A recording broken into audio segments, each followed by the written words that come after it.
Bienvenidos amigos a esta nueva edición de Trujillo Bicentenario. En esta oportunidad tenemos una videoconferencia, una transmisión en vivo. Bueno, en sí es un conversatorio que se titula La independencia del Perú a debate, donde vamos a explorar 4 versiones sobre nuestra independencia desde el punto de vista de la historiografía. Mi nombre es Juan Carlos Chávez, yo soy historiador y en esta oportunidad también nos acompaña nuestro amigo Víctor Artes. ¿Qué tal, Víctor? ¿Cómo te encuentras? Hola, hola Juan Carlos.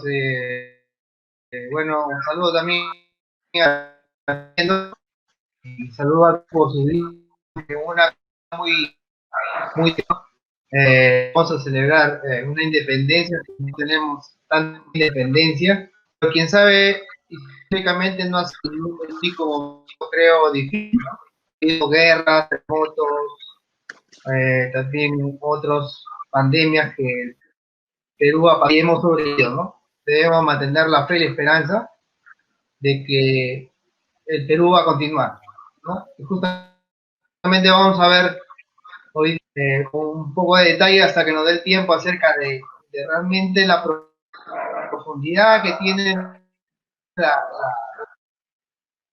coyuntura que se dio en aquella Martín el día de la independencia, que realmente viendo no, no fue tan fácil como nos enseñan en el colegio, ha realmente dado más complejo, más y bueno, justamente esos puntos vamos a tocar un poco para ver que realmente conocer nuestra verdadera historia. Juan Carlos, ¿me escuchas? Sí, sí, te escucho un poco entrecortado, pero sí se te entiende. También para esto tenemos la invitación de 2 colegas más, 2 historiadores más, que lo vamos a presentar. Tenemos, por ejemplo, a nuestro amigo Junior Caballeros Mat. Él es egresado de Historia de la Universidad Nacional de Trujillo.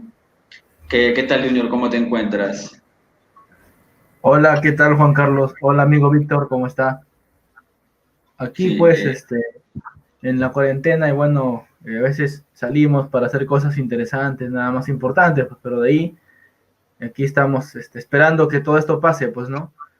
Y que nosotros como peruanos podamos cumplir, como dice el amigo Víctor, con las normas de alejamiento, ¿no? De cuidarnos para así poder eh, hacer que la pandemia pueda irse pronto, pues, ¿no?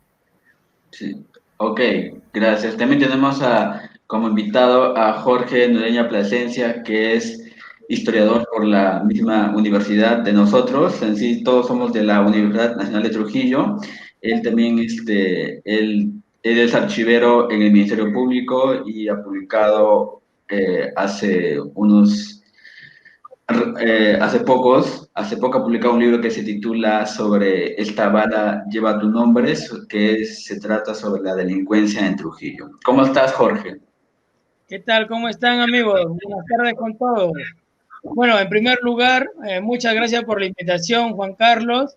Y como segundo término, no, saludar y felicitar la iniciativa que están teniendo Juan Carlos y compañía ¿no? Al impulsar este tipo de conversatorios y al impulsar este tipo de plataformas en los que se debaten, ¿no?, temas importantes que tienen que ver tanto con nuestro país y como nuestra ciudad, ¿no?, que es en este caso el tema de la independencia.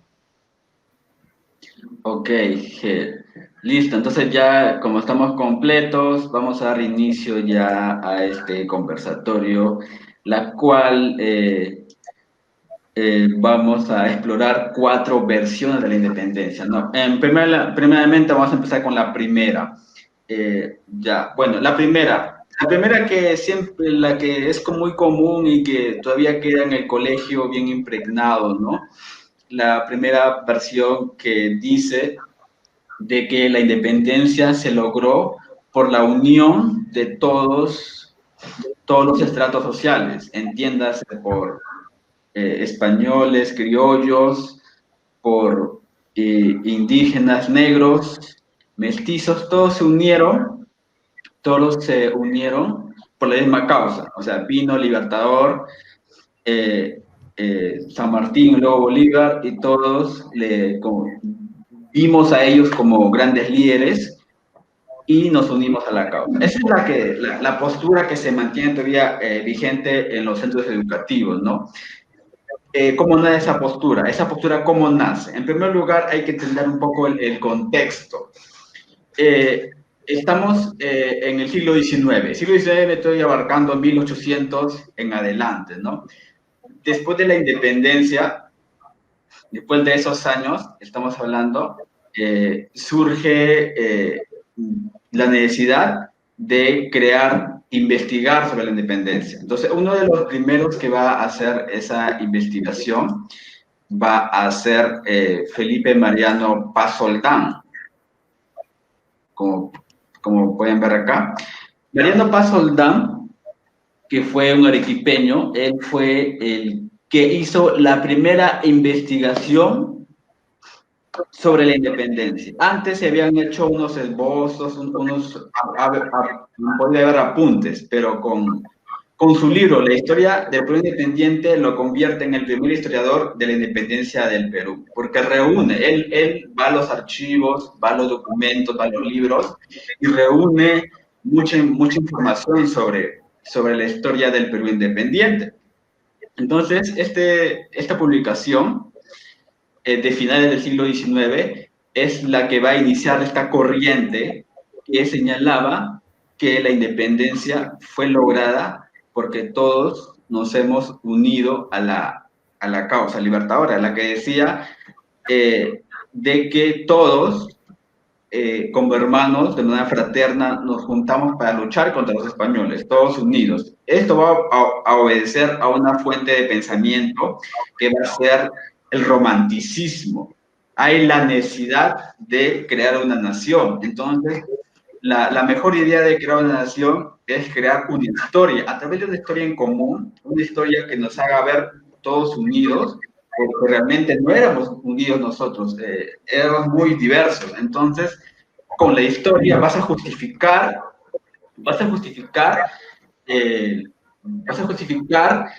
que todos somos una nación. Entonces, Paz Soldán va a decir en su libro Historia del Perú Independiente de que cuando vinieron los libertadores, nosotros ya queríamos libertarnos de antes, pero con los libertadores ya nos unimos y olvidamos todas nuestras diferencias, y nos juntamos y luchamos para derrotar a los españoles. Esa es la postura que se tiene. Entonces, después de él van a seguir otros investigadores más, otros historiadores más, que van a estar también, van a reforzar la tesis, como también lo tenemos acá a don José Agustín de la Puente de Candamo. Tenemos a él, luego creo que ahí está, ¿no? También, esa es una tesis que defiende también, un poco recoge la postura de Mariano Paz Soldán. Bueno, no sé, tal vez Junior, ¿quieres aportar con algo en esta parte de la corriente, en esta primera postura? ¿Quisieras aportar con algo? Sí, más que todo, por ejemplo, hablar claro, como tú dijiste, luego de que se da la independencia del Perú, surge esta idea, pues, de querer construirla, ¿no? Querer reconstruirla para que ésta sirva como instrumento que logre cohesionar, ¿no? Y generar una hegemonía nacional en todos los peruanos, ¿no? Es decir, tratar de hacer que los peruanos sean más unidos, y el instrumento que sirva para ello va a ser justamente la independencia, ¿no? Entonces, es aquí que surgen estos pensadores, como tú mencionaste, pues, ¿no? El primero, pues, Felipe Paz Soldán, ¿no? Y luego está José Antonio de la Puente Candamo, un conservador acérrimo, que justamente va a defender esta postura, ¿no? Y esto justamente también, esto demuestra una vez más esta idea de que la historia es algo que se construye, ¿no? la historia se puede dividir en dos formas, por así decirlo, ¿no? En algo que se llama el famoso, lo que se le dice como en filosofía de la historia se habla pues de el famoso res gestae y el rerum gestarum, ¿no? Que es algo así como la construcción de la historia, ¿no? Es decir, el res gestae son los hechos que han sucedido y el rerum gestarum son la construcción que se hace de esos hechos, ¿no? Entonces, en sí, estas ideas, estas posturas que vamos a ver, son una muestra de que la historia se construye, como diría Jean-Paul Sartre, ¿no? La historia se construye a través del tiempo, ¿no? No es algo estable, ¿no? Y que se construye en tanto sirva como un instrumento para lograr beneficios políticos, ¿no? Y en este caso, el beneficio que se va a buscar conseguir era lograr la unificación de la sociedad, ¿no? De la sociedad peruana. Algo que también me gustaría acá rescatar es el hecho de que esta postura, la postura conservadora, ¿no? Planteada por Paz Soldán y bueno, también por de la Puente Candamo, que es el que está aquí en esta imagen, es una postura que habla de que la independencia fue conseguida por los peruanos, ¿no? Una palabra que era un poco difícil, ¿no? De encontrar en los documentos, ¿no? Sí se habla de peruanos, ¿no? En los documentos del siglo XIX, en la coyuntura de la independencia, sin embargo, no es una palabra que está hegemonizada, ¿no? Sino que es una palabra que pocas veces se va a utilizar, ¿no? Y que yo creo que estos historiadores conservadores van a utilizar esta palabra, pero la van a hegemonizar y van a construirla como que fue utilizada de forma total, pues, ¿no? Lo cual no fue así, sino que solamente un grupo quizá particular lo va a utilizar, pero no fue así en general, ¿no? No sé, de repente algo por ahí quisieran comentar para agregar a lo que acabo de mencionar. Sí, ¿alguien más quisiera aportar sobre la primera postura? Sí, bueno, no, en la línea de Junior. Bueno, lo que pasa con la teoría, con la interpretación tradicional o conservadora, ¿no? Bueno, Bonilla y Spalding titulan, ¿no? Llaman a estos historiadores como Paz Soldán, como Agustín de la Puente Candamo, tradicionalistas, ¿no? Tradicionalistas. Entonces, ¿ellos qué postulaban? Algo que ya se venía concibiendo desde la misma independencia, ¿no?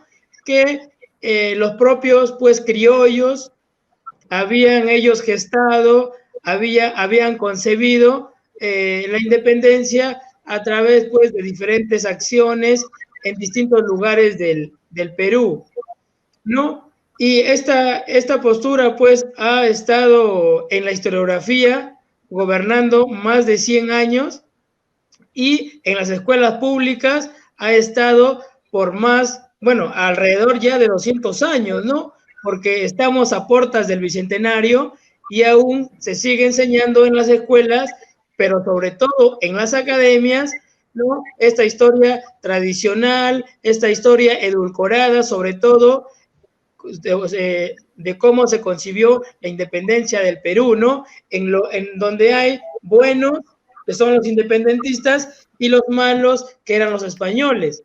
Sin embargo, nunca se tomó en cuenta, hasta hace muy poco, que pues las actitudes, ¿no? Y los bandos se fueron armando de acuerdo a ciertas conveniencias. Entonces, como no, a ustedes, amigos, que estoy compartiendo este panel, les habrán enseñado la historia que me han enseñado a mí en las escuelas, tanto en las escuelas públicas como en las privadas, ¿no? Y entonces, y también en las academias, al momento de ingresar a la universidad, han repetido nuevamente estas ideas y todavía un poco más parametradas, ¿no? Porque allí te toman a partir de contenidos.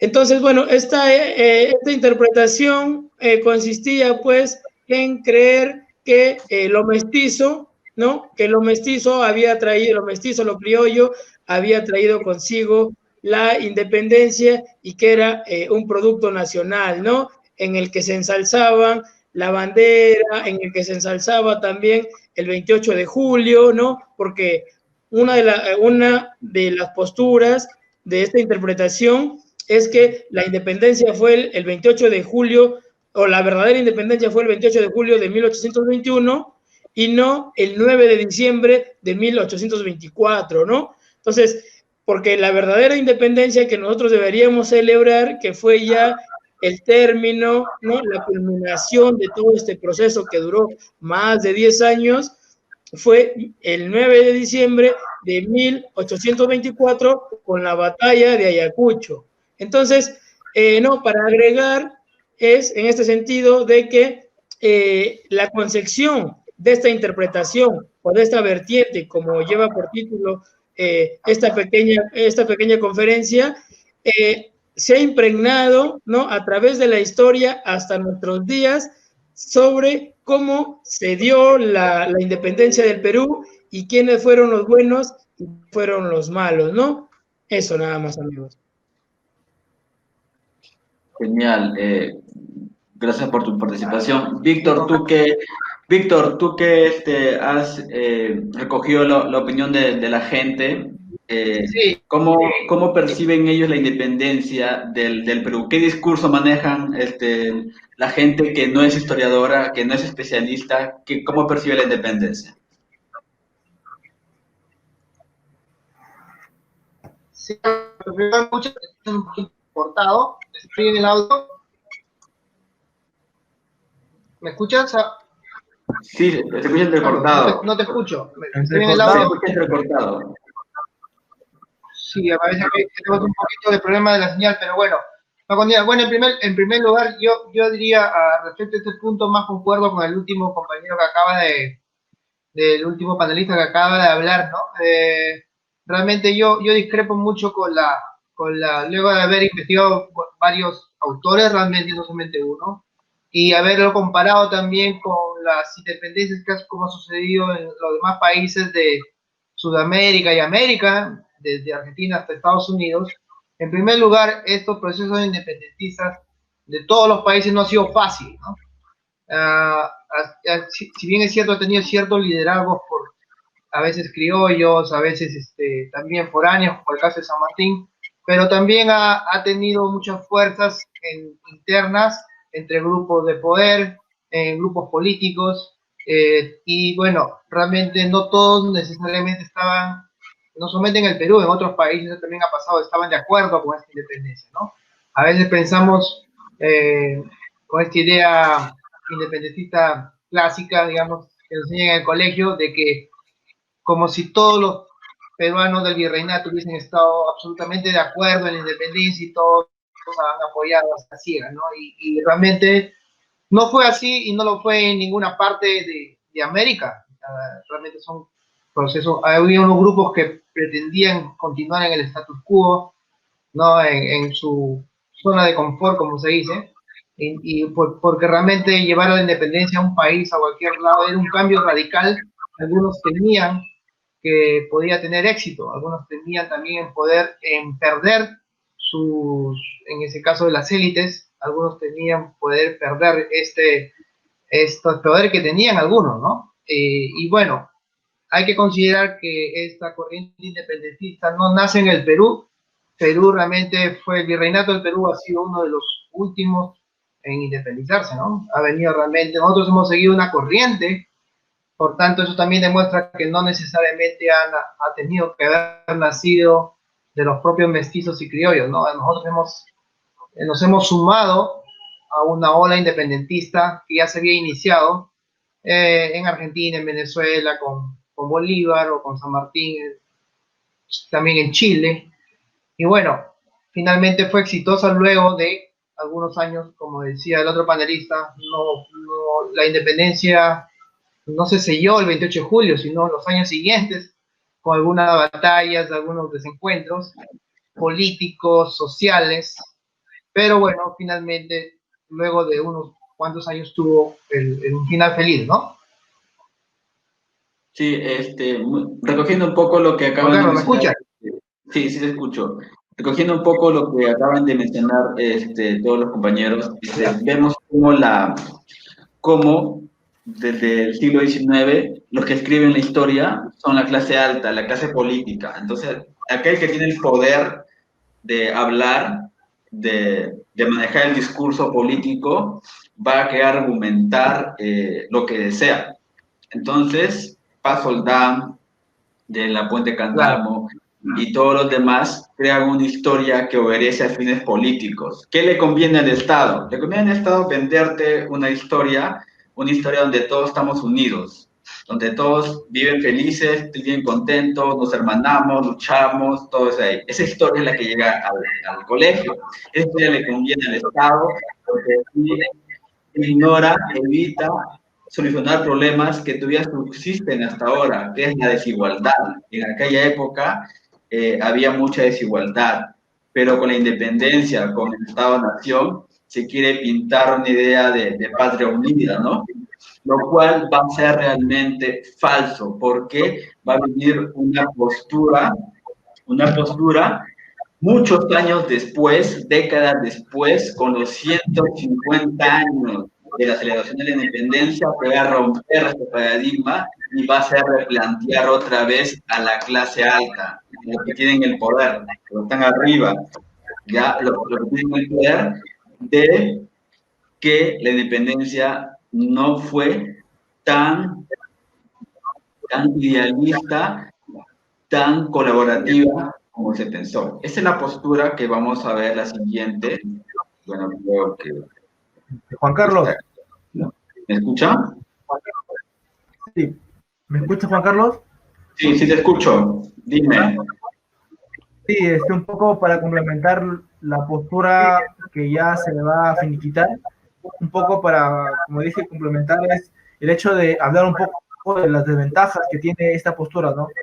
Una de ellas, claro, como ya tú lo habías comentado, es el hecho de que o sea, como que lo que en sí quiere el Estado es buscar un beneficio político, ¿no? Y tratar de ocultar a los peruanos la verdadera historia, ¿no? De que en sí no había una sociedad peruana unida, sino que estaba disgregada, ¿no? Estaba dividida. Pero también un poco esta postura tradicional, conservadora, lo que hace también es, por así decirlo, ocultar también el papel importante que tuvieron las clases populares bajas, ¿no? Es decir, los subalternos, ¿no? La plebe, me refiero, por ejemplo, a los mestizos, a los criollos, perdón, mestizos, a los indígenas, ¿no? A los negros esclavos, que también fueron muy importantes. Como también decía aquí Coqui, esta postura tradicional, conservadora, sobre todo rescata, pues, los personajes que estuvieron a la cabeza, ¿no? Los que estuvieron en el estandarte, ¿no? Los que estaban dirigiendo la independencia. Llámese San Martín, llámese, por ejemplo, Simón Bolívar de repente, ¿no? Llámese por ahí de repente a uno que otro, a otros pensadores como Sánchez Carrión, Hipólito Unanue, etcétera. Pero también muestra un poco que se descuida a los negros esclavos, a los indígenas, que también jugaron un papel importante. Entonces, eso como que es olvidado por la sociedad peruana. Entonces, aquí entra un poco mucho, yo creo que el papel de la microhistoria, ¿no? De que, o sea, cómo la microhistoria, por ejemplo, como una rama de la historia, va a servir para poder rescatar el papel que jugaron estos personajes olvidados, ¿no? Sí, ocultos, como por ejemplo los negros esclavos, que también se tuvieron un aporte importante en las guerras de la independencia. Además, otra, por así decirlo, desventaja, ¿no? Bueno, para nosotros, pero para la cultura política no, es el hecho de que esta postura tradicional conservadora un poco que va a justificar el hecho de que luego de la independencia los gobiernos sean militares, ¿no? El gobierno militar que va a haber durante, valga la redundancia, el primer militarismo, ¿no? Va a estar un poco justificado por el hecho de que fueron los militares, ¿no? Fueron los dirigentes los que van a consolidar la independencia. y es a partir de ello que estos militares se van a sostener, se van a agarrar para poder justificar su gobierno, pues, ¿no? Eso más que todo, nada más. Genial. Jorge, ¿nos puedes explicar un poco el contexto de los 150 años de la independencia del Perú? Sí, con mucho gusto. A ver, las interpretaciones o las vertientes sobre la independencia del Perú muchas veces responden a los contextos históricos en el cual se da una lectura, ¿verdad? Nosotros, por ejemplo, en estos momentos tenemos una lectura de lo que ha sido la independencia del Perú, ¿no? Pero también, en cierta medida, estamos en ventaja con respecto a las vertientes anteriores, porque cada quien interpretó de acuerdo a los elementos que tenía y de acuerdo también a la coyuntura política y social de ese momento. Entonces, llega el momento, ¿no?, de 1969, 1970, 71, está gobernando Juan Velasco Alvarado, el llamado gobierno revolucionario, ¿no? Y Velasco Alvarado, pues, imprime en el Perú y deja huella una serie de cambios, ¿no? Realiza la reforma agraria, nacionaliza a un montón de empresas privadas y las vuelve peruanas, ¿no? Todas las pone Perú, Entel Perú, Pesca Perú, etcétera. Entonces, lo que quiere hacer Velasco, aparte de esto a nivel económico, es que a nivel político él quería dar una segunda independencia, ¿no? Entonces, pero para dar una segunda independencia, Velasco rescata algunos personajes históricos, ¿no?, que habían tenido cierta ya configuración, cierta connotación a lo largo de la historia, como es Tupac Amaru, y él quiere dar, pues, una imagen de en la época del sesquicentenario, ¿no?, cuando el Perú cumple los 150 años de independencia. Velasco quiere imprimir un nuevo sello sobre la independencia a partir ya del entendimiento y de la revaloración de estos personajes, ¿no? Sin embargo, también, pues, en cierta medida se tergiversan la figura de estos, o mejor dicho, se manipulan la figura de estos personajes históricos, ¿no? Y bastante figurativos a nivel del Perú como a nivel internacional, que en este caso es la figura de Tupac Amaru, para dar una visión sobre la historia. Entonces, Velasco no es uno de los primeros que realiza un enorme trabajo a nivel del Archivo General de la Nación, y él forma lo que se llamó la Comisión del Sesquicentenario, que iba a traer como resultado la colección documental, ¿no?, de la independencia del Perú, ¿no?, que podemos ver en las imágenes. Es el tomo número 8, llamado La Independencia Libertadora. Entonces son 106 tomos, ¿no?, de los que podemos ver nosotros en la imagen. Entonces, Velasco quiere, pues, nuevamente traer a relucir toda esta connotación histórica, política, ¿no?, para hacer nuevamente la segunda independencia, también de acuerdo a los postulados políticos y nacionalistas que él tenía, ¿no? Porque lo que el gobierno de Velasco, más allá de lo económico, era un gobierno nacionalista en el que quería reivindicar todo lo que tenía que ver, ¿no?, con las figuras históricas peruanas. Y en cierta medida aquí, como ahora tenemos conocimiento que en sí Tupac Amaru no luchó por la independencia, ¿no?, sino que él tuvo algunas consignas particulares de acuerdo, pues, a sus intereses tanto personales, familiares como locales. Entonces, en este contexto, ¿no?, de la celebración del sesquicentenario, de la exposición y la publicación de esta gran colección documental de la independencia del Perú, en el que se expusieron textos de magníficos, bueno, de grandes historiadores que habían ya estudiado a la independencia años atrás, y de viajeros, etcétera, se presenta un estudio, ¿no?, que viene a revolucionar, que rompe con todo lo que teníamos concebido hasta ese momento, que es la publicación, ¿no?, de un libro compilatorio de artículos, La Independencia en el Perú, de Heraclio Bonilla y de Karen Spalding, ¿no? Ellos en el primer artículo, que se llaman Las palabras y los hechos, postulan, ¿no?, una vertiente o una tesis diferente sobre la independencia del Perú, ¿no? Hasta antes de ellos se creía, ¿no?, y se tenía ya ¿no?, un arraigo, un consenso en que la independencia había sido concebida, ¿no? Concebida, había nacido de los propios criollos, ¿no?, que se habían sentido oprimidos por los realistas, por los españoles, y habían declarado rebelarse y emanciparse.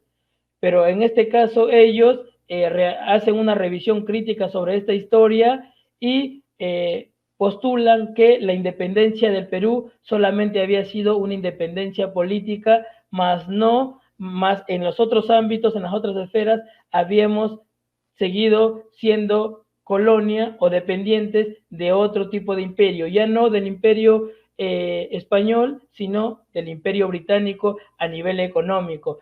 Entonces, ¿y por qué ellos postulan que también no fue concebida? Porque dicen que nos liberamos gracias a las dos corrientes libertadoras, tanto del sur, ¿no?, que fue la corriente a la cabeza de San Martín, como por el norte, dirigida por Simón Bolívar, ¿no? La del sur, pues, quería afianzar su independencia, ya que en el 15 había sido la de Argentina, en la 16, no, en la del 18, la de Chile, y querían, pues, afianzar la independencia de estos dos países sureños que se vio concretado ya con la independencia del Perú, ¿no? Sin embargo, cuando se declara la independencia del Perú, el 28 de julio de 1821, aún quedan fuerzas realistas en el Alto Perú. Es por ello que es necesario la entrada de Bolívar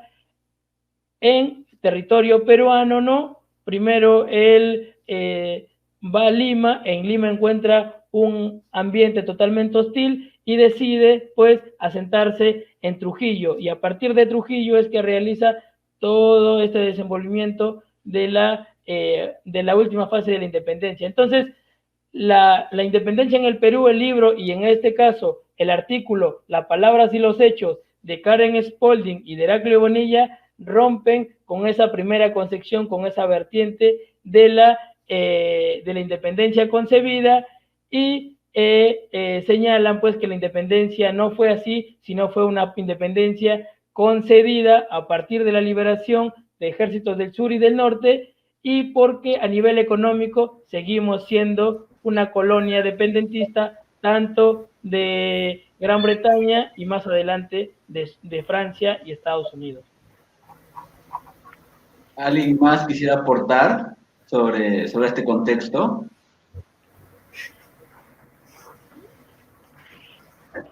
Ya, bueno. Un poco sí. el hecho de Coqui, con la idea de que también claro, esta postura anticonservadora fue un duro golpe para los peruanos, ¿no? Que ya prácticamente se habían acostumbrado a esta postura tradicional, a esta postura conservadora, y de pronto pues llega un historiador llamado Bonilla y otra Spalding, que plantea pues esta idea de que la independencia no fue concedida, pero no fue conseguida, ¿no? O obtenida por los peruanos, sino que fue concebida, fue regalada prácticamente por extranjeros, ¿no? Y esto como que generó la reacción del gobierno, ¿no? Y justamente fueron valientes estos historiadores porque plantearon esta postura en una época en la que se estaba celebrando el sesquicentenario, y además el gobierno era militar, no era civil, sino que era militar. Entonces ellos lo hicieron a sabiendas de las consecuencias que podrían ellos sufrir si es que hacían esas declaraciones. Y de hecho que, bueno, Bonilla casi pierde la nacionalidad peruana, ¿no? Entonces fue toda una polémica esto, ¿no? Luego, más adelante, también hay que acá rescatar un poco la postura que luego va a tener Jorge Basadre, ¿no? al plantear pues que la independencia del Perú no fue una idea concebida, perdón, regalada, ¿no? Sino que más que todo sí hubo este aporte de los patriotas, ¿no? Sí hubo este aporte de las clases bajas, ¿no? Y esto él lo plasma en una obra, en un libro muy importante que es El azar de la historia, ¿no? No, Jorge Basadre plantea eso en ese libro, que sirve para poder un poco quitar, quizás un poco dar a entender a los peruanos que no es tan cierto esa postura de Bonilla y de Spalding, ¿no? Es más, creo yo, y después se va a entender de que la postura que mantienen estos dos historiadores es una postura más que todo para contradecir la idea tradicional de que los peruanos quisieron conseguir la independencia. Pero en sí no va a aportar casi nada, en sí solamente es como darle la contra a esa postura tradicional, nada más, ¿no? Lo que sí es cierto es que, bueno, lo que sí se puede rescatar de esta postura es el hecho de que plantea, pues, que en la sociedad peruana, en la sociedad colonial de fines del siglo XVIII, no había un consenso, pues, ¿no? No había una conciencia de clase, por así decirlo, ¿no? Es decir, no existía una idea de nación en la que todos querían algo, ¿no? Como decía el amigo Víctor, no había un consenso para poder conseguir el objetivo que era la independencia, ¿no? Y un poco también acá se cita, ¿no?, al autor Flores Galindo, quien en su libro Aristocracia y Plebe, él plantea esta idea de que la sociedad colonial, el gobierno colonial, había generado una suerte como que de división de las clases bajas, y esto generaba a su vez que al estar divididas no puedan tener un pensamiento colectivo homogéneo, que pueda lograr más adelante la independencia, sino que cuando llega esto, las clases bajas, llámese negros esclavos, llámese indígenas, llámese mestizos, van a tomar una postura diferente, ¿no?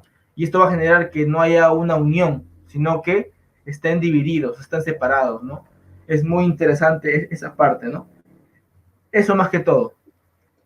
Y en ese época, como ya lo mencionaron, lo que Karen Spalding, Heraclio Bonilla aportaron con ese libro, con el libro que les voy a mostrar, con este libro, fue un golpe para la nación peruana, porque imagínense que te digan, ¿sabes qué?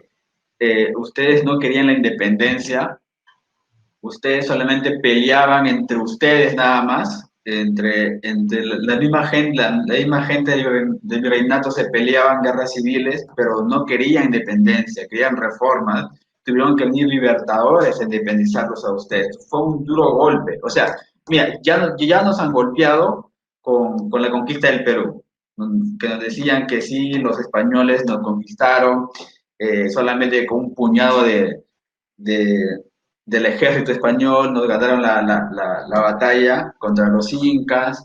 Ahora que nos golpeen otra vez, después nos golpearon con la guerra con Chile, nos lo perdimos. Ahora que nos golpeen con lo más sagrado, nos golpeen con la independencia. Entonces es algo que a cualquiera le choca, ¿no? O sea, que te digan que gracias a un venezolano, a un argentino, has logrado tu independencia, ¿no? Entonces, eso como que impactó a la comunidad científica que quería buscar, ¿no?, una solución, que no fue así. Muchos no querían aceptar la realidad, la triste realidad, no querían aceptarla. Así que hubo muchos trabajos después de esa polémica. Entre ellos yo rescato a la historiadora, la connotada historiadora Scarlett O'Phelan, ¿no? Scarlett O'Phelan ha especializado mucho lo que es revueltas anticoloniales, ¿no? Tiene un libro, como figura ahí, Un siglo de rebeliones anticoloniales, en la cual expone de que en el Perú sí habían revueltas contra el dominio español, o sea, había un montón, o sea, no solamente tenemos que basarnos en Tupac Amaru y la rebelión del Cusco de 1814, hubieron un montón desde el siglo XVII, hubieron un montón de revueltas que se daban, pero eran aisladas, o sea, el peor problema hacia nuestra división que han sido aisladas, es decir, se daban en Cusco, se daban en Trujillo, se daban en Lambayeque, en Piura, se daban en Arequipa, en Ayacucho, pero no había una conexión. Entonces, como no hay una conexión, lo que va a generar es que ese proyecto no dure, o sea, solamente sea un proyecto regional. Entonces, como es un proyecto regional, te va a dar solamente unos años. Acaba la rebelión y ya todo vuelve a la normalidad hasta que venga otro rebelde, ¿no? Otro rebelde que venga y otra vez se sacrifique y todo eso, ¿no? Entonces, no había un proyecto en común. Por eso ella habla de lo que son revueltas, ¿no? Revueltas que es diferente a revolución, ¿no?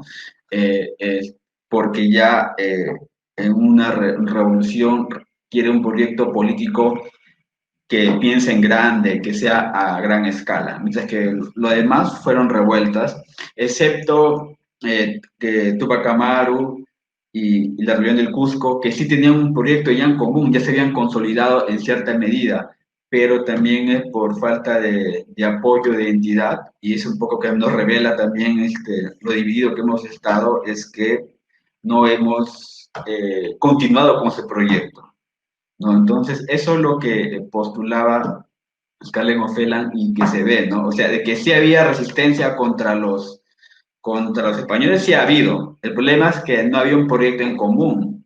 O sea, no había se puede decir, no había un líder que unificara a todos, ¿no? Unificara a todos.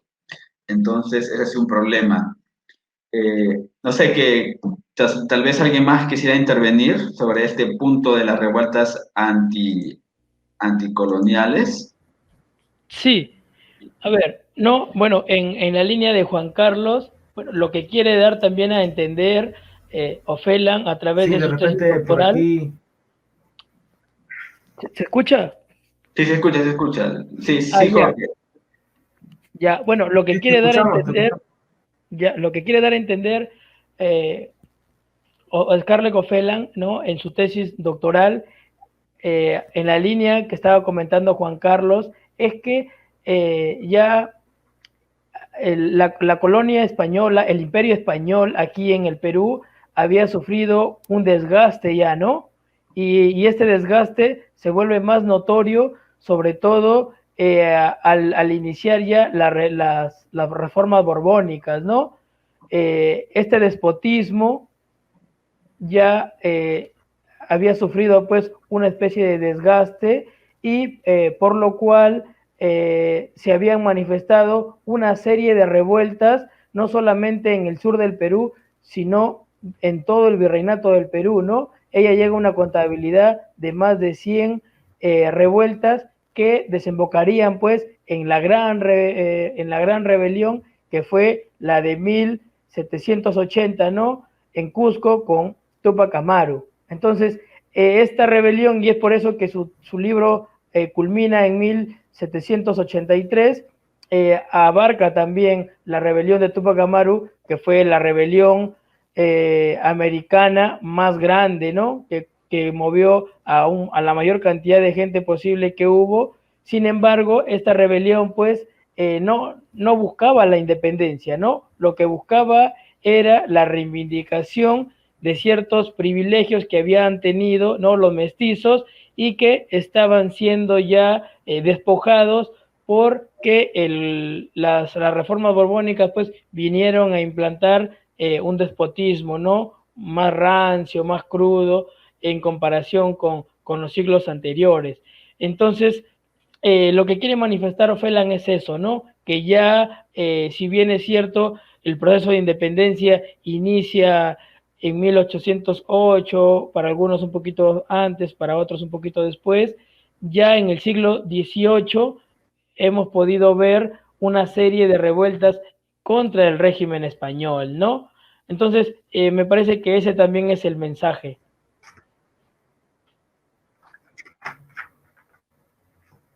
Genial. No sé, Junior, ¿quisieras aportar con algo más? Junior, ¿querías hablar, me pareció? Hola. ¿Sí me escuchas, Junior? no me escuchas, creo, me parece que no. Ya, bueno, continuando con lo que dijo Jorge eh, sobre la postura de Scarlett O'Fallon, es importante porque también hay que tener en cuenta algo básico, ¿no? Algo esencial, que toda revuelta anticolonial no quiere decir independencia, eso quiero dejar en claro. O sea, si ustedes, había muchos eh, rebeldes, ya sean mestizos, indios, negros, si estaban contra un régimen, contra el cabildo, contra el corregidor, no necesariamente tiene que ser independencia, porque muchos van a pelear, muchos están en contra del mal gobierno, pero vive el rey. Yo encontré, por ejemplo, documentos, Claro. por ejemplo, en Lambayeque, ¿no? Encontré un documento donde había un mulato que él odiaba al corregidor, y un día se paró en la plaza y dijo, muera el mal gobierno, no, viva el rey, pero muera el mal gobierno. O sea, ellos estaban en contra del mal gobierno regional local, la mayoría, ¿no? Pero la figura del rey todavía estaba presente. O sea, muchos no van a luchar contra la corona española, sino van a luchar contra el gobierno local, el gobierno regional. Entonces, eso no significa independencia. Entonces, por eso es que a lo largo del siglo del virreinato, entonces vamos a encontrar muchas revueltas, pero no todas van a acabar con ruptura. En el caso de Tupac Amaru, se empezó como una protesta, al final que se ruptura. Se conoció como una ruptura, pero tampoco podemos hablar de una ruptura de todo el Perú. Tupac Amaru quería una ruptura regional o macroregional que abarcase el sur peruano, abarcase también a Bolivia. Entonces ellos querían un gobierno aparte. En Lima, que se queden ahí los limeños, la capital que se quede aparte. Nosotros gobernamos aquí nada más en el sur. Ellos no imaginaban una independencia de todo el virreinato, sino muchos van a imaginar una independencia macroregional, ¿no?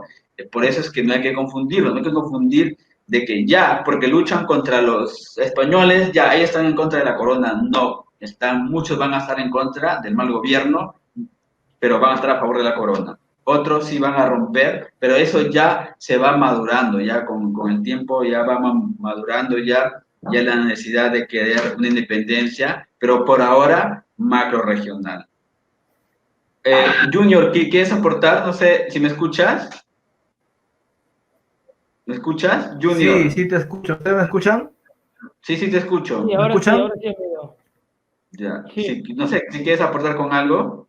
Se escucha entrecortado a veces, ¿no? Ya, es el internet seguro. Recortado se Pero quieres escucha a veces, aportar con ¿no? algo. Pero ahora sí te estamos escuchando bien. Sí, ya, perfecto. Sí, sí, quería comentar un poco lo que había seguir lo que había comentado un poco Coqui, referente a la postura de Scarlett O'Fallon, ¿no? Que claro, como ella plantea, pues sí hubo una iniciativa, ¿no? De los peruanos, bueno, o de los peruanos de aquella época, por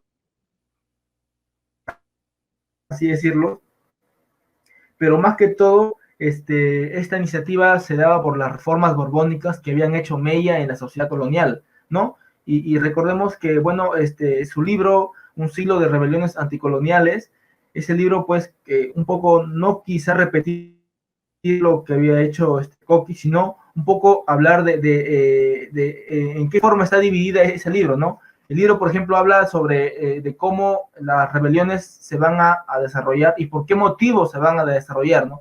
Uno de los motivos sería, por ejemplo, los tributos que van a empezar a subir de un 2 a un 6 y luego a un 8%, ¿no? Que obviamente afectó a los indígenas, pero sobre todo va a afectar a los que se van a dedicar por ejemplo, a la venta de productos, ¿no?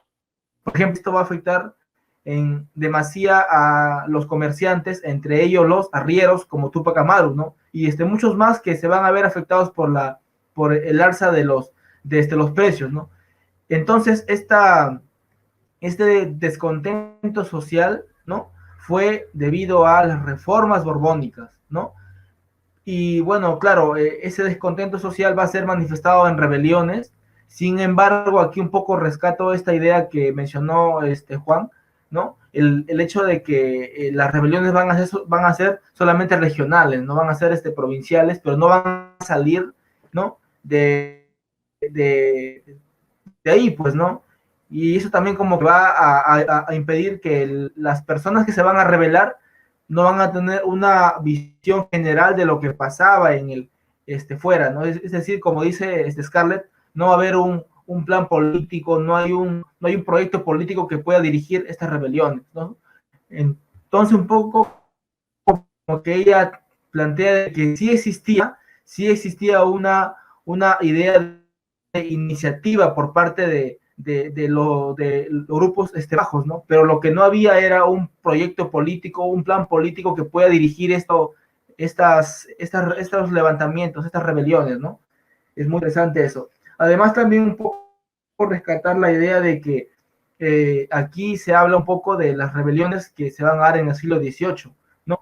Que claro, como decía Coqui, van a iniciar hace muchos años atrás que la de Tupac Amaru, y la de Tupac Amaru va a ser como la rebelión que va a cerrar ese ciclo de rebeliones, ¿no?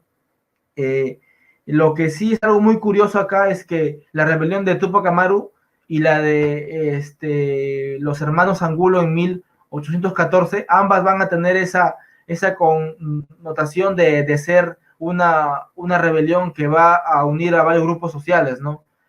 Castas, negros, esclavos, indígenas, mestizos y hasta criollos. Sin embargo, hay una gran diferencia entre ambas.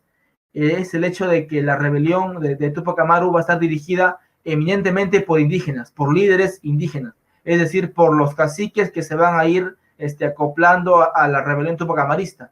Sin embargo, por el contrario, la rebelión de los hermanos Angulo no va a estar dirigida por criollos, ¿no? Y los caciques van a ser una fuente de apoyo nada más, ¿no? Por ejemplo, ahí está Mateo Pumacahua. Entonces, es una diferencia que podemos encontrar entre una rebelión del siglo XVIII, de fines del siglo XVIII, y una rebelión del siglo XIX. La del siglo XVIII, la dirigencia era indígena, mientras que la del siglo XIX, la dirigencia era más que todo criolla.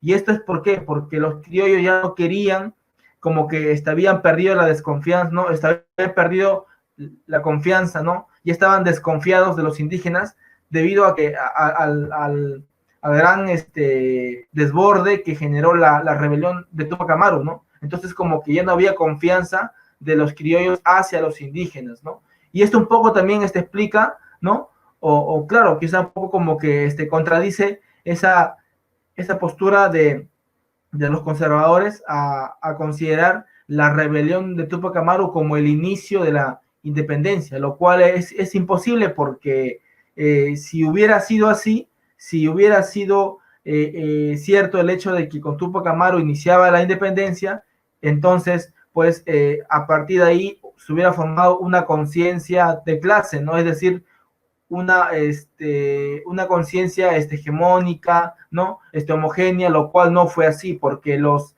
criollos luego de la rebelión se van a separar de Tupac Amaru, van a alejarse de él. Entonces, esa idea de que con Tupac Amaru se va a iniciar la independencia es algo erróneo, ¿no? Y para finalizar un poco también el hecho de que para poder derrotar a la rebelión, la corona española lo que va a utilizar es combatir fuego contra fuego. ¿A qué me refiero con eso? En su libro, por ejemplo, de un siglo de rebeliones anticoloniales, en el último capítulo, ella se centra en estudiar a la rebelión de lo que es Tupac Amaru, ¿no? Y ahí, por ejemplo, ella menciona de que Tupac Amaru se va a hacer fuerte debido a que él va a asociarse con varios Kusaka, con varios curacas o caciques que también compartían un descontento hacia la corona. Y la corona lo que va a hacer es que va también a buscar el apoyo de curacas o de caciques que estén en contra de Tupac Amaru. Entonces la corona lo que va a formar de esa manera es el inicio de dos facciones, ¿no? Dos facciones de curacas o de caciques que van a estar enfrentados, ¿no? Un grupo de curacas o de caciques a favor de la rebelión y otros a favor de la corona española, o sea, realistas. Entonces aquí aparecen, por ejemplo, ella menciona a familias cacicales muy, muy interesantes, ¿no? Como por ejemplo están los Choquehuanca, los Aguaraura, los Tito Atauchi, que fueron curacas, que fueron caciques, que van a apoyar a la corona para derrotar a Tupac Amaru y también a Mateo Pumacahua, ¿no? Entonces, es un poco también interesante ver esto acá de que no va a haber una unión, sino va a haber una separación, ¿no? Eso más que todo.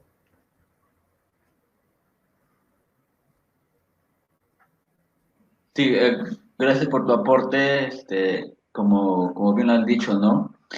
Vemos que hay muchas revueltas marcadas en cada época, ya sea primeramente por indígenas y luego por criollos, pero de que lo que queda bien claro es que o sea, hubo resistencia. Lo que no hubo es un proyecto que consolida todo, ¿no? Eso sí se tuvo que esperar porque hay que pensar que las ideas van madurando, es decir, no hay que pensar que desde un comienzo la independencia es algo que se le ocurre a alguien y dice ya hay que independizarnos. No, sino que verlo en el contexto global. Latinoamérica se independiza por un contexto global que está pasando, que se tuvo que aprovechar en su momento. Entonces, eso va a incentivar a que sí se luche contra la corona española. Antes era imposible. Y acá voy a citar un poco al autor de este libro, que es importante y recomiendo que todos lo lean. Ese también está en digital, si gustan lo googlean. Ese autor es La caída del gobierno español en el Perú, Timutiana. Él también tiene otro libro que es sobre también la independencia de, de España, no, perdón, España y la independencia de América. Él también un poco que recoge lo que dice Heraclio Bonilla, pero él lo documenta más señalando de que sí es cierto, pues muchos de los criollos no van a desear la independencia. Muchos firman el acta de independencia, lo firman de manera obligatoria, obligada, forzada, y algunos se van del Perú. Es porque los criollos estaban muy bien posicionados, es decir, quienes no querían independencia eran la élite, la gente de arriba, la gente que está bien acomodada, la gente que ocupa cargos públicos, la gente que, la gente que se puede quedar en su casa encerrado y vivir y pasar toda la cuarentena, todo el año sin trabajar, o que ya tiene posicionada, entonces ellos están acomodados. Entonces ellos cuando ven independencia no les conviene salirse porque si yo estoy bien cómodo, estoy en espacio de confort, entonces ¿por qué la independencia si voy a perder mis privilegios? Entonces quienes dominan la esfera pública van a ser la élite, ya sean españoles y criollos. Los criollos van a querer ascender de nivel. Ellos mayormente no se van a preocupar por la gente de abajo, ¿no? Entonces, como esa independencia fue en sí, fue liderada por criollos, pero se valieron de la mano de gente del pueblo, de mestizos, indígenas y afrodescendientes. Entonces, ellos al final siempre van a sacar van a sacar su propio beneficio, ¿no? Por eso es de que Timotiana argumenta, en otro libro, aparte de ese, argumenta de que si España hubiese atendido las reformas, el Perú y Hispanoamérica no hubiese alcanzado la independencia. Me explico. ¿Qué pasa en Hispanoamérica? ¿Qué pasa en ese contexto? ¿Qué pasa en 1808, creo, ¿no? Por ahí. Europa entra en guerra. Napoleón Bonaparte quiere dominar Europa, invade España y allí es en donde rapta al rey Fernando VII, ¿no? Entonces, rapta al rey y muchas de las colonias, bueno, virreinatos, bueno, es todo un debate, decir colonias y virreinatos es todo un debate, entonces puedo decir virreinato.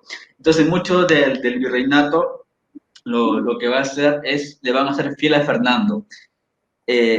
Porque ellos esperaban una reforma, ¿no? Ellos esperaban una reforma en vez de una independencia de que iba a ser peligrosa, ¿no? O sea, apostar por un cambio, realmente le temían. Entonces, acá cabe la pregunta y les digo a ustedes, a todos los que estamos acá, a todos los que estamos, si podemos comentar un poco. Timothy Ana lo que va a decir es lo siguiente. Timothy Ana lo que va a decir es de que si España hubiese atendido las reformas que pedían los criollos, que pedían sus dominios, se hubiese dado sí o no la independencia. Entonces la pregunta es, ¿creen ustedes de que si España hubiese atendido los pedidos que le demandaban sus dominios, la independencia se hubiese dado en tal época, se hubiese postergado? ¿Qué opinan ustedes? No sé, quiero ver opiniones, por favor, en el chat inclusive, en el chat, o si no también acá entre nosotros, opiniones. ¿Qué opinan? ¿Tiene razón Timothy Ana en de que la independencia pudo haberse evitado? Bueno, no, ya entraríamos en una cuestión ya eucrónica, ¿no? De hacer, no de ya de hacer para historia o contrahistoria. Pero la verdad es que la independencia, como cualquier otro suceso, responden a un proceso histórico, ¿no? O sea, la independencia no empieza el 20 y termina el 21 o el 24, sino que la independencia ya, bueno, según la última vertiente que vamos a tratar más adelante, empezaría en 1808, ¿no? Y ya para algunos, bueno, hay discrepancias de que empieza más atrás o para otros no la ha habido, pero en ese sentido es todo un proceso y la verdad es que ya el imperio español o en este caso ya el reino español ya venía en picada, ¿no? Había sufrido un atraso a nivel económico, a nivel militar, había perdido varias guerras contra España, contra Inglaterra, perdón, estaba en conflicto contra Francia. Entonces, por mi lado, yo no, según mi lectura, yo veo bien difícil que se haya podido, bueno, puede ser que se haya postergado algunos años, ¿no? Pero ya era inevitable una independencia, ¿no? Quizás si se hubiese postergado algunos años más, hubiésemos estado más fortalecidos, ¿no? O quizá se hubiese optado por una monarquía, ¿no? Constitucional como la quería San Martín y que hubiese sido lo mejor, ¿no? Que una república de caudillos matonescos que se quitaban el poder cada 3 o 6 o al año. Entonces, en ese sentido, bueno, yo veo difícil que se haya podido evitar, sí, más no que se haya podido prolongar un poquito, ¿no? Quizá algunos años se hubiese podido prolongar, sí, con algunas cuestiones también. Los virreyes, los últimos virreyes, pues, fueron bastante malos, ¿no? Las medidas que tomaron, los propios realistas se les dieron, ¿no? Les dieron la espalda. Entonces, por ahí yo creo que no se hubiese podido evitar. Junior. Claro, yo opino también, igual que Jorge, ¿no? Haciendo un ejercicio un poco contrafáctico, ¿no? Historia contrafáctica o, bueno, contrahistoria. Esto ya es hablar de lo que pudo ser y no fue, ¿no? Es decir, la historia los sucesos están ahí, ¿no? No estuvimos ahí para poder saber exactamente cómo fueron, solamente nos queda interpretarlos y dar una postura, ¿no? Pero a tu pregunta, pues yo pienso que así como la conquista así como la conquista de los incas por parte de los españoles, ¿no? Y la de los aztecas también por parte de los españoles, era un hecho inevitable porque los imperios estaban expandiéndose por esta corriente, por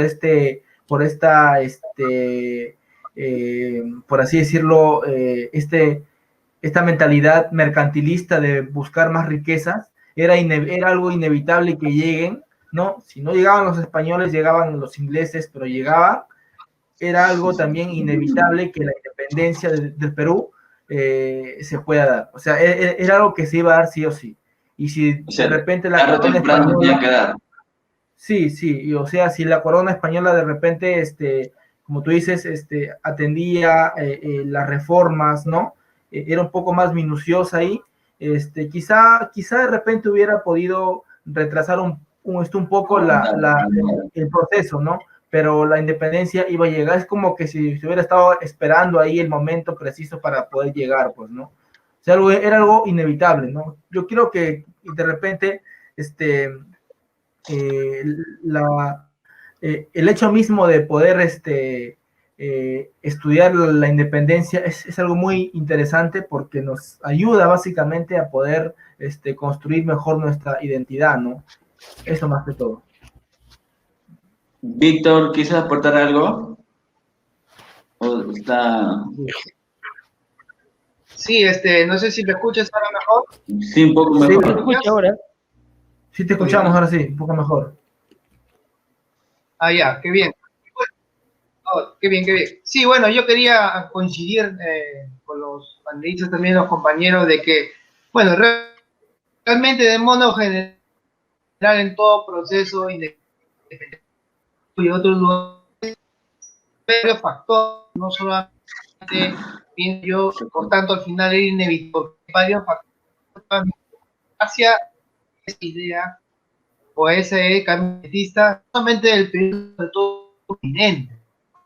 Entonces, la estaban sumando las fuerzas del de España, del de Inglaterra, España, por tanto, España ya no era tan fuerte como antes, ni económicamente, ni políticamente también, pues había sido ya en día por Francia, tener bien revueltas.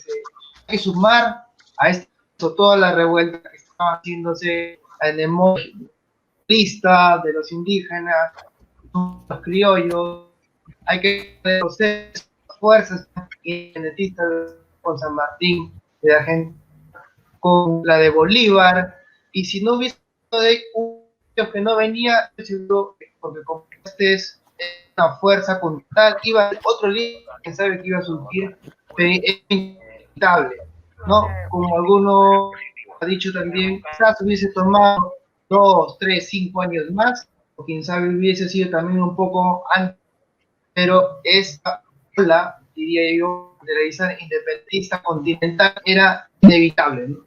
Y sucedió en el sucedió en todo el continente, que por la cantidad de fuerzas políticas, económicas, intereses sociales que se suman, es que no solamente hay un factor, hay muchos factores que impulsan este proceso y por sucedió, ¿no?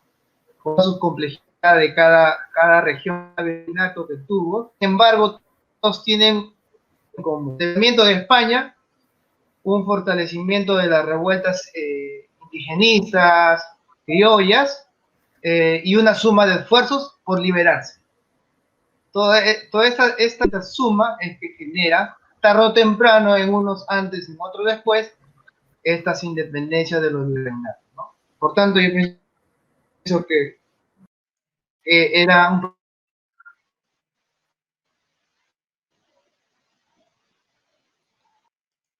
Bueno, gracias, Víctor, por tu aporte.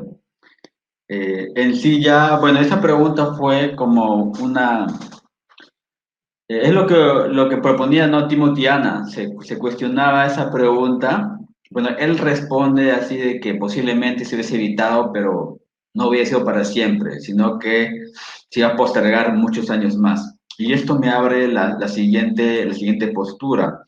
Abre, por ejemplo, la cuarta y última. En sí no es tanto una postura, sino que cada vez van recogiendo más información, ya lo van analizando de manera ya más global, más general, pero la siguiente se debió gracias al aporte que hizo el franco-hispano Francis Javier Guerra.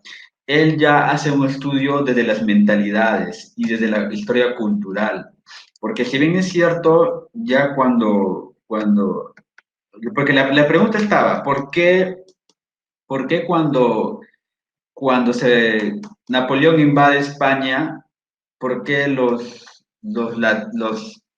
sus dominios, Hispanoamérica, no aprovechan para independizarse? O sea, el gobierno está en crisis, el gobierno le falta dinero, inclusive piden al virreinato, piden donativos, piden dinero para apoyar la guerra que combate España contra Francia. Entonces, ¿por qué después de que se va Napoleón y vuelve el rey de España, porque estaba cautivo, lo tenía preso Napoleón, ¿por qué no se logró la independencia allí en 1800, digamos, creo que fue 12, ¿no? 1912 por ahí, o 14? ¿Por qué?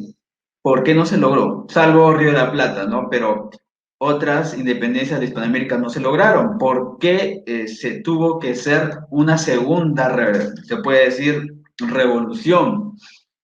Entonces, un poco, ya, si sabíamos que estuvo en crisis, estuvo en decadencia, ¿por qué no ocurrió eso? Entonces, eso es lo que se preguntaba, ¿no? Francis Guerra y también otros autores, es porque hay que entender la independencia como un cambio de mentalidad a través de la historia cultural. No, acá entra a tallar ya no tanto el factor económico como dicen los marxistas, ¿no? El factor económico, sí, pues el factor económico dice que como estaba en crisis y ellos se rebelaron y lograron la independencia. No, sino acá vamos a ver el cambio de mentalidad, el cambio de mentalidad que va a significar lo que es como le llaman la modernidad, ¿no? Entendida para España. Lo que propone Francis Guerra en su libro Modernidad e Independencias es que durante muchos años, muchos siglos, desde la Edad Media, se había encasillado en que ese régimen donde se veía la monarquía, al rey como el padre, ¿no? Como un padre que siempre va a velar por nosotros, los súbditos, que estamos en todos los dominios, que somos como hermanos, ¿no? Todos se puede decir, naciones o países hermanados, obedeciendo a un rey que se va a preocupar por nosotros. Entonces, ese cambio de mentalidad se está madurando ya a través de la ilustración, pero no la ilustración francesa, sino otro tipo de ilustración, una ilustración que más apunta a lo moderno, entre comillas, ¿no?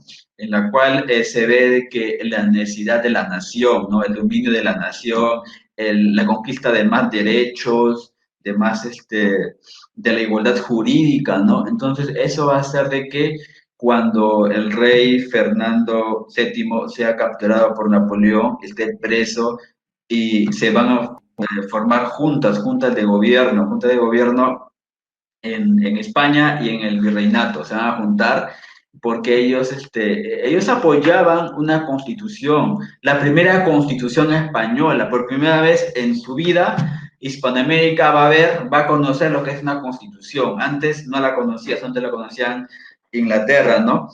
Y Francia, pero ahora va a haber una constitución donde se va a definir los derechos que tienen se puede decir ciudadanos, ya ni siquiera súbditos, sino ciudadanos. Entonces se forma una junta en Cádiz, se convoca a cortes, es como un congreso, no se reúnen todos, pues no, inclusive hay indígenas que van a Cádiz y en el caso peruano tenemos a don Dionisio Yupanqui, ¿no?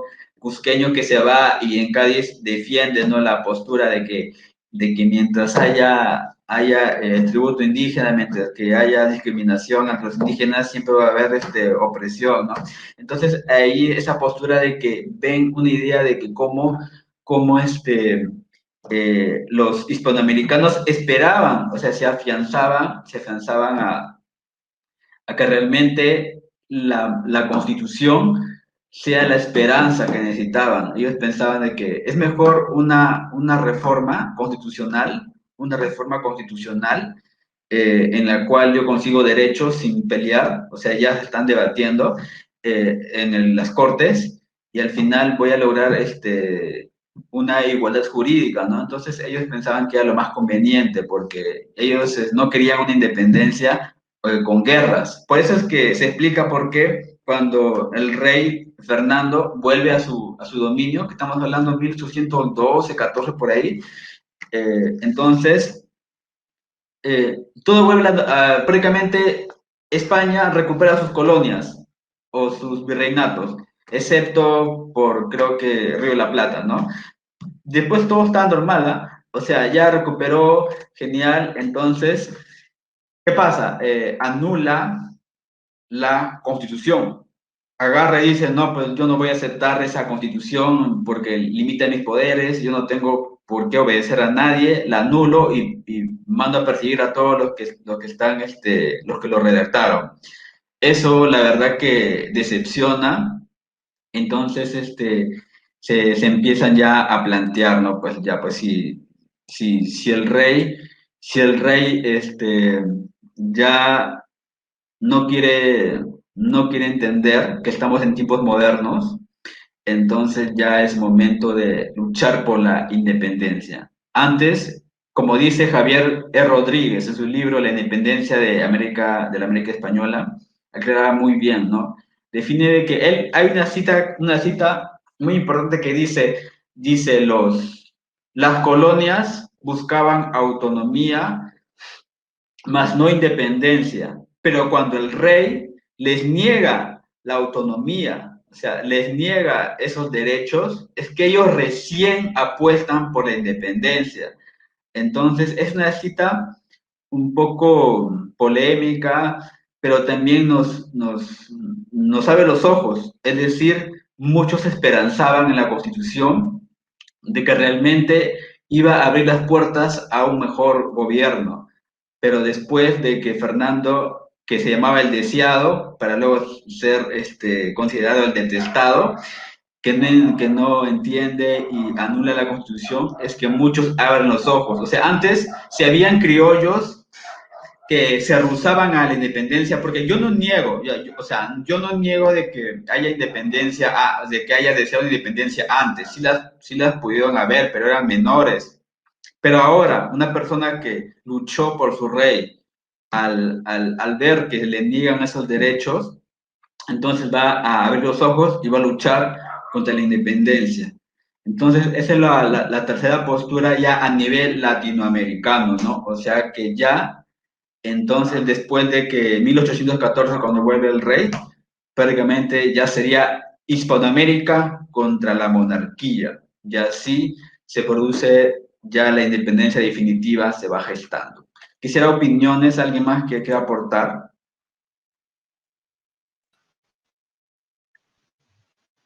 ¿Sí? ¿Alguien más que quisiera aportar aquí?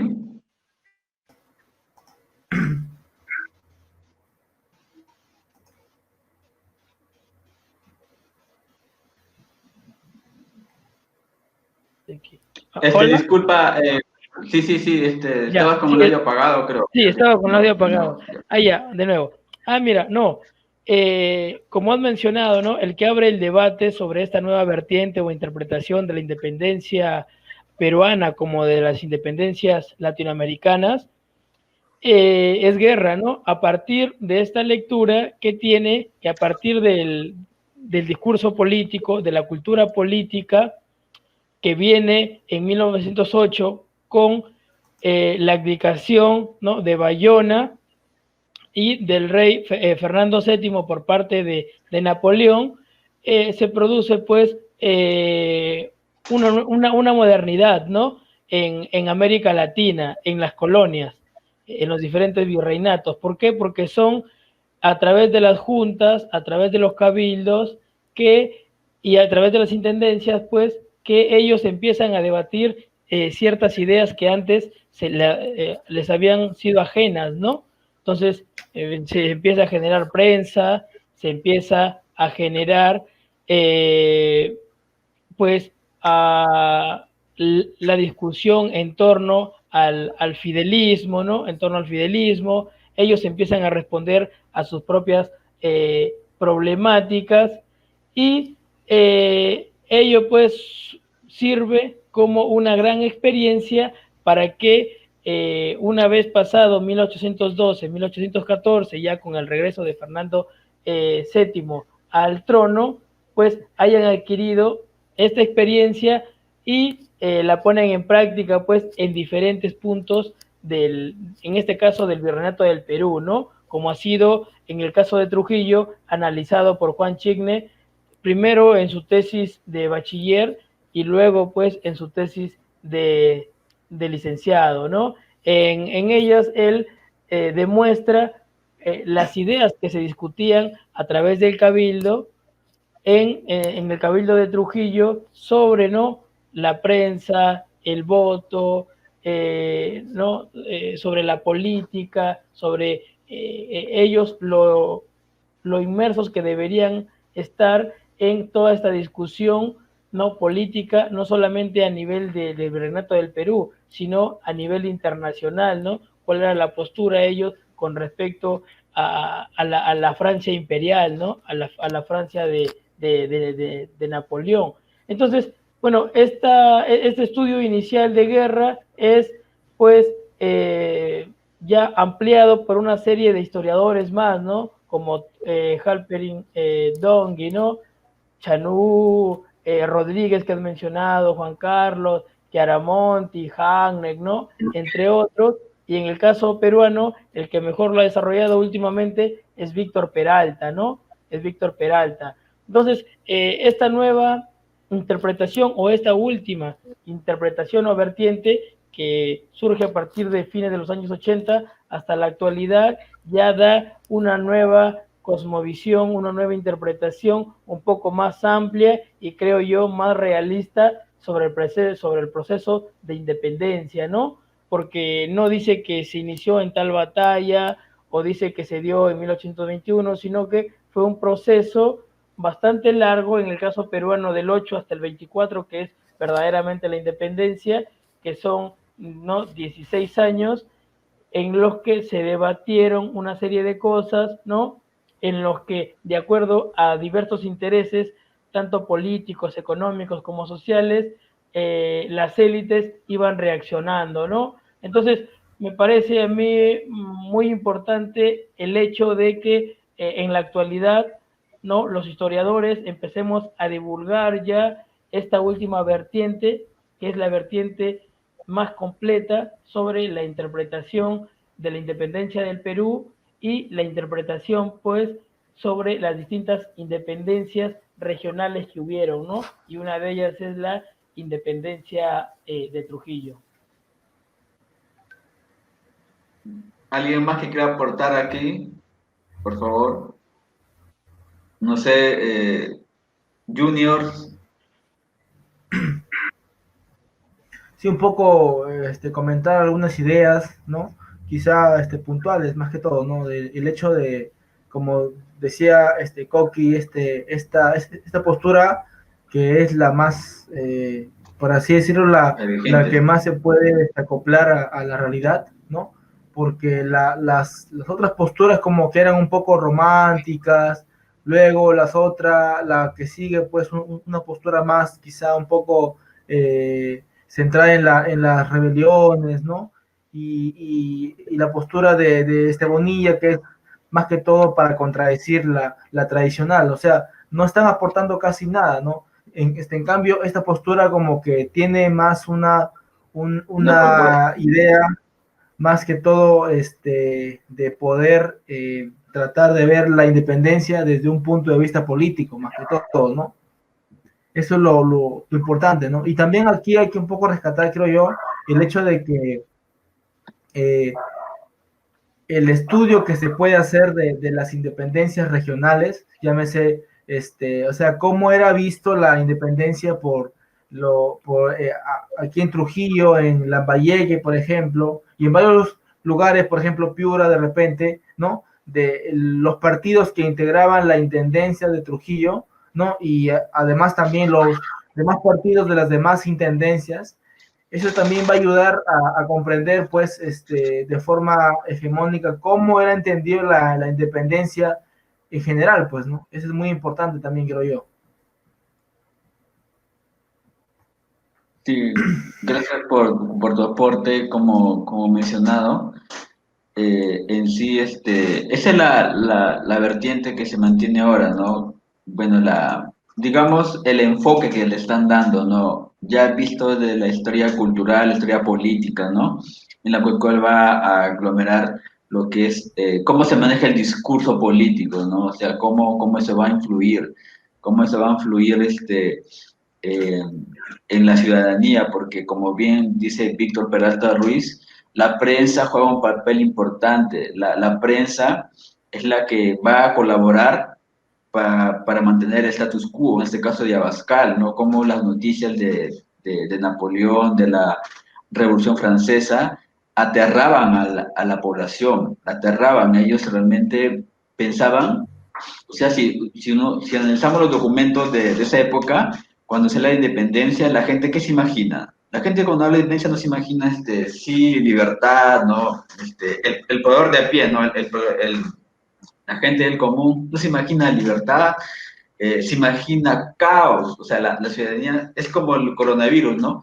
Ya, uno se imagina ya un futuro inhóspito, un futuro Es algo incierto. así, Sí. es algo así como lo que la gente pensaba sobre el terrorismo, ¿no? Es decir, ¿qué pasaría si es que gana Sendero Luminoso, si es que llega a Lima y gana?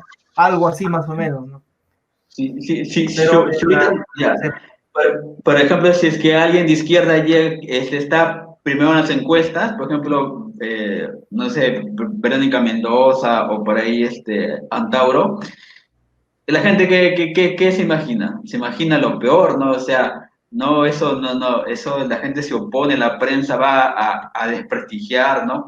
Entonces, eso es lo que se tenía en ese entonces, era lo que tenía miedo la población, gran parte de la población, porque ellos se imaginaban terror, sangre, masacre, deudas, recesión, se imaginaban un montón de cosas alimentados por la prensa, ya se puede decir en ese caso mermelera, ya, entonces, eso hace de que algunos vean mal la independencia, pero por otro lado, a los patriotas les va a costar, o sea, aquel que apuesta a la independencia le va a costar bastante convencer a, a, a las comunidades de que es la única forma de poder acabar con el régimen.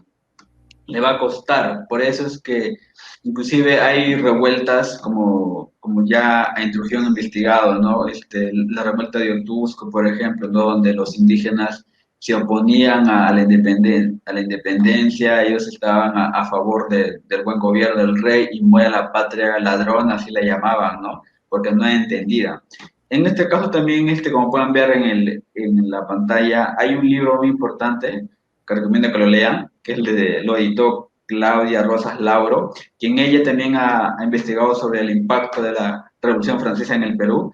Ella también ha editado un libro que se llama El miedo en el Perú, en donde hay varios artículos donde se revela de cómo le tenían miedo a la independencia, ¿no? Entonces, ante un futuro incierto, sí, ante un futuro incierto, muchos van a querer, van a apostar por mantener el régimen. Sin embargo, ya después de que vemos de que realmente los vecinos se están independizando, vemos como Colombia, como Argentina, Chile se van independizando, ya la élite no le queda de otra que tener que aceptar su realidad y ceder ante la independencia.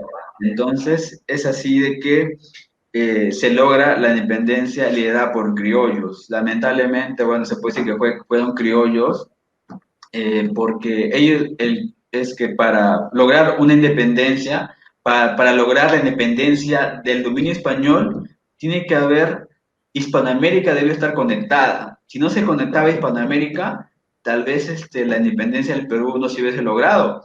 Entonces, Hispanoamérica conectada, pero ¿quiénes lideran en Hispanoamérica? ¿Quiénes ocupan los cargos públicos en Hispanoamérica? Son los criollos. Los criollos son la clase media alta. Entonces, ellos, como tienen poder, influencia, ellos van a unirse, pero ellos no quieren que el gobierno caiga en los mestizos ni en los indígenas. Ellos quieren su propio beneficio, pero van a argumentar de que realmente va a ser por todos. O sea, es el floro de la época, ¿no? O sea, no te van a decir, no, pues la independencia sirve para beneficiarnos nosotros, sino te van a vender la libertad, la abolición de la esclavitud, la abolición del tributo indígena, te van a vender mucho. O sea, antes, desde hace años antes que ellos estaban en contra de la independencia, en contra de la reforma, perdón, de la independencia, ellos estaban a favor de la reforma, después van viendo las noticias, la coyuntura, y se vuelven a favor de la independencia. Por eso es que muchos van a encontrar la Revolución Francesa como el argumento a los ilustrados de la Revolución Francesa como el argumento principal para justificar una independencia, porque muchos se van a basar en lo que son los franceses, los ilustrados, en Kant, en varios filósofos que no fueron entendidos en su época y tal vez seguramente en su época lo despreciaban o no lo entendían. Ahora, en 1820, van a ser el argumento para poder independizarse, y por eso es que los criollos en sí muchos van a cambiar de bando, otros sí ya desde antes deseaban independencia. Va a ser una mezcla de todo, pero al final se va a lograr una independencia, más que todo porque se cambia de cultura política. O sea, acá ya no prima tanto lo económico, no prima tanto lo que también es importante, pero lo que más va a primar es el cambio de la mentalidad. La mentalidad, entender de que ya es inevitable la independencia, entender de que es lo mejor y que en sí España ya no puede mantener las colonias, entonces es que ellos van a tener que asumir la independencia a las buenas o a las malas. No sé, comentarios hasta aquí. Bueno, no, si Juan bien Carlos. me parece que nuestro amigo Víctor quiere, ¿no?, intervenir. Sí, Víctor. Sí, solamente brevemente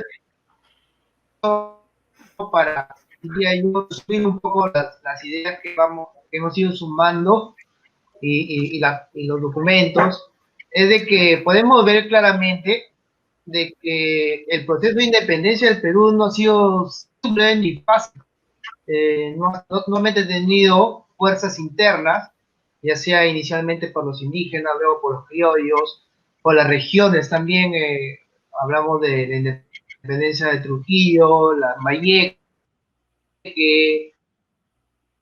las revueltas que se han sumado, ¿no?, y que han influido, que no solamente son en Sudamérica o Latinoamérica, como el virreinato en la parte de La Plata, Argentina, los libertadores de Venezuela, de Argentina, que se suman con los demás guerrilleros, o digamos así, de los demás virreinatos para lograr la independencia del Perú, sino también la debilidad que va tomando España, ¿no? Entonces vemos que este proceso independentista de Sudamérica y del Perú, sobre todo ahora, que estamos viendo, es esta suma, sinergia de energías, por decir así, sumada a las nuevas ideologías que nacen en Francia, a ser ya como sino como de una necesidad social, los abusos del Imperio Español, ¿no? La corrupción también que había, hay un descontento social, y estas ideologías que convencer, que convertir este imperio español, que se había convertido ya en una opresión, abuso, limitación de fuerza, ¿no? Entonces se suma esa necesidad con las nuevas corrientes filosóficas culturales, que da como consecuencia, y no solamente de la parte interna del virreinato del Perú, sino también sus vecinos, ¿no? El virreinato del Perú no era una isla, era parte de un continente que tenía un mismo gobierno, el gobierno español, ¿no? El imperio español, bajo esas mismas reglas que se van cambiando a través del tiempo, y las situaciones van cambiando a través del tiempo. No, todo esto de que estas fuertes de abusos, de necesidades, de liderazgos también de algunos libertadores, suman y dan que este proceso inevitable, tarde o temprano, uno más años después, otro antes, de estas independencias de Sudamérica y en especial las últimas, la de Perú, ¿no? Solamente que añadir esto como resumiendo las ideas que habíamos estado tomando, ¿no? Gracias por tu participación. ¿Alguien más que quisiera comentar? Las respuestas o las dinámicas de los grupos, ¿no?, económicos, salvando las distancias, siempre responden pues a intereses particulares o a intereses grupales, ¿no?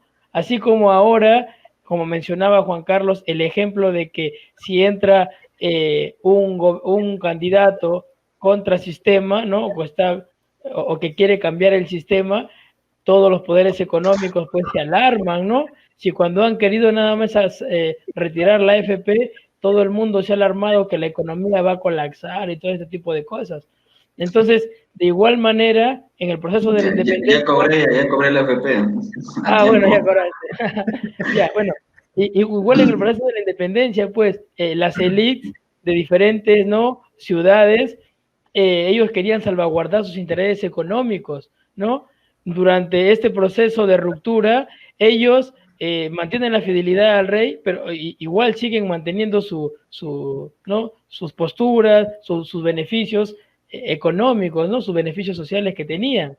Y esto cuando entra Mellar ya, cuando piensan que no, el reino iba a cambiar sus posturas, pero viene trayendo pues abajo la modernidad, todo esto que ellos habían avanzado. En el caso de Trujillo, por ejemplo, Trujillo era realista hasta octubre de 1820, ¿no? Se vuelve ya independiente una vez que hay conversaciones, ¿no?, entre Torre Tagle y San Martín. La élite analiza y dice, bueno, no, parece que la suerte está echada y es mejor que, ¿no?, que nosotros vayamos por el lado independiente, porque así podemos asegurar lo que tenemos y podemos tener una posición privilegiada en el caso seamos independientes.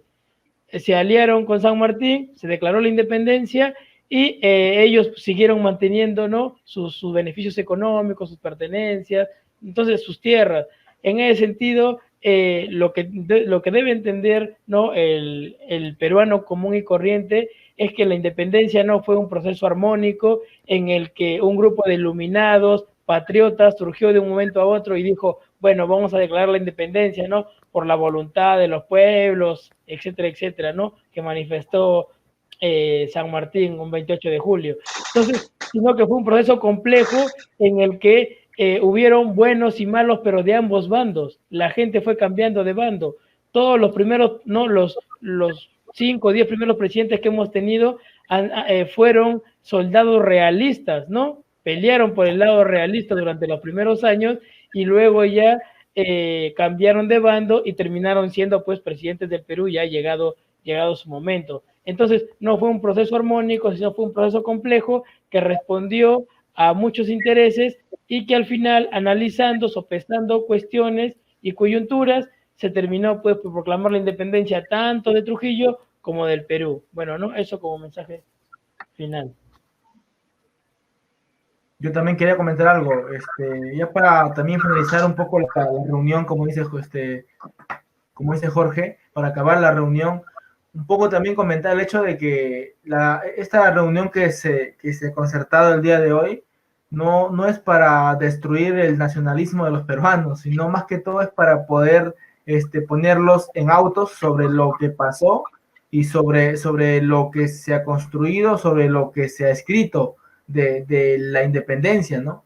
Y ya con esas, ya con una idea quizá un poco sobre lo que se ha construido de la independencia, quizá puedan recibir, ¿no?, el bicentenario, pues, ¿no? Además también invitar a los que nos están escuchando que puedan leer también artículos o alguno de los libros que ya el amigo Juan Carlos ha mostrado, libros como por ejemplo el de Peralta, por ejemplo, de Peralta Ruiz, por ejemplo también libros como el de Scarlett O'Phelan, libros como por ejemplo hay un libro que yo acá tengo que es muy interesante, que es este de acá, ¿no?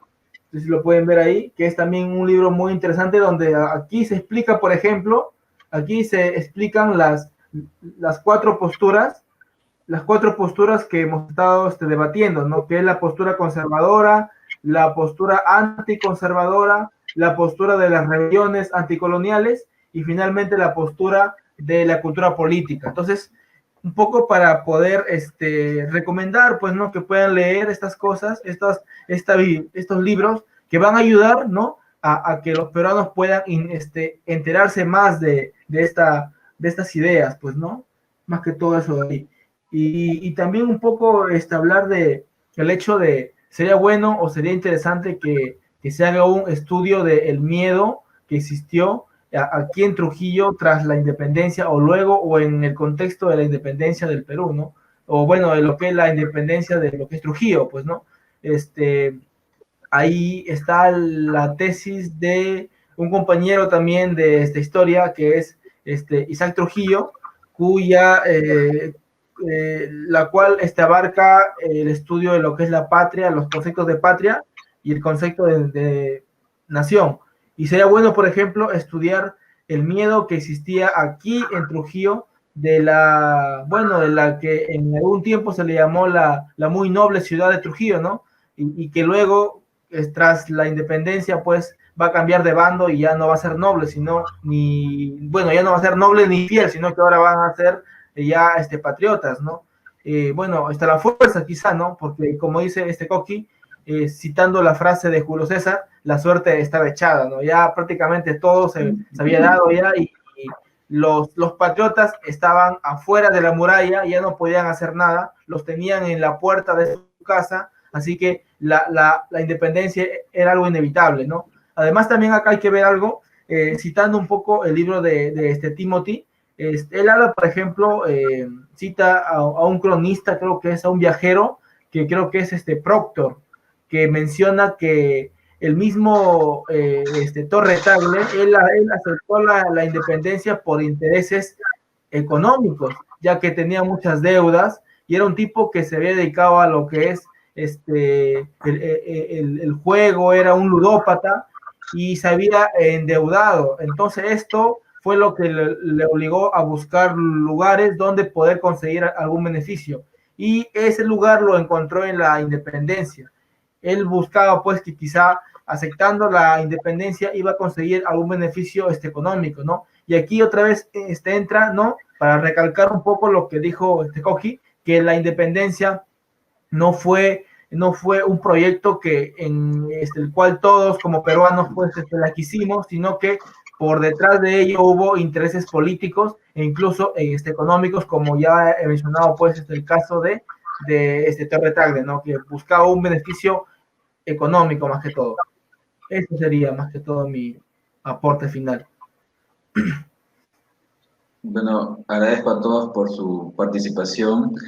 Ya bueno, ya es tarde, solamente que al final me quedo con un único mensaje de que la historia hay que verla desde el presente, como decía Mark Bloch, porque mucho de lo que vivimos ahora también lo vivieron antes y así podemos entender la historia. La historia no es algo heroico como leyendo una novela, leyendo la Ilíada, la Odisea, ¿no? O una película de Netflix, no, sino la historia es más compleja, es entenderme.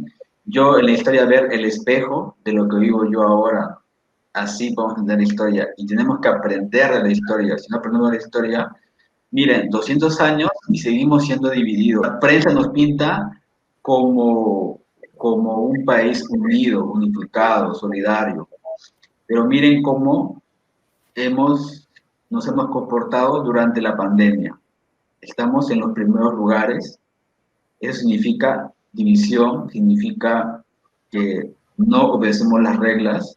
Entonces, tenemos que repensar en la historia de que nosotros no podemos seguir ya ignorando o haciendo caso omiso al discurso político, sino tenemos que ya repensar realmente en qué país, qué nación deseamos. Por eso es importante un poco repensar la historia, pero desde nuestro punto de vista como familia, como sociedad, ¿no? Cómo nos tenemos que identificar y luchar por un país mejor, ¿no? Esas son mis palabras finales. Agradezco a todos por su participación. Ha sido muy, muy fructífero. Aplausos para todos ustedes. Muchas gracias por todo.